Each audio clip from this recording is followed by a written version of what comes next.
और दुख होता है यार। गुजरात की बहन बेटियों के साथ व्यभिचार हो रहा है, उनके साथ बदतमीजी की जा रही है।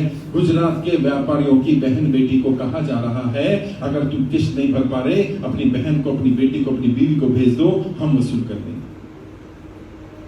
ये गुजरात की बहन बेटियों की इज्जत के साथ इस तरह का खिलवाड़ हो रहा है और हम चुपचाप बैठे रहे?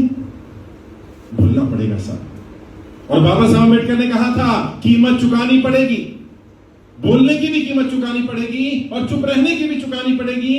अंतर सिर्फ इतना होगा, बोलने की कीमत केवल आपको चुकानी पड़ेगी और चुप रहने की कीमत आपको भी चुकानी पड़ेगी और आपकी आने वाली पीढ़ी को भी चुकानी पड़ेगी।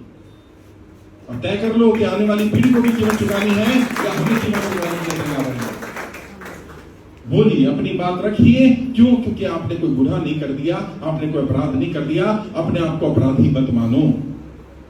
और लोग मुझे कह रहे हैं आप तो बेईमानों के साथ हो, ये डिफॉल्टर है।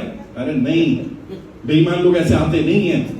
बेईमान लोग ऐसे पूर्व मुख्यमंत्री का प्रमाण पत्र लेकर बैंक में जाते नहीं है। बेईमान तो वो है विजय माल्या जो लेकर भाग गया 2000 करोड़ रुपए और तुम उसे बचा नहीं पाए, रोक नहीं पाए, वापस नहीं ला पाए। विजय माल्या भाग गया, नीरव मोदी भाग गया, मेहुल चोकसी भाग गया, हजारों करोड़ रुपए लेकर के भाग गए।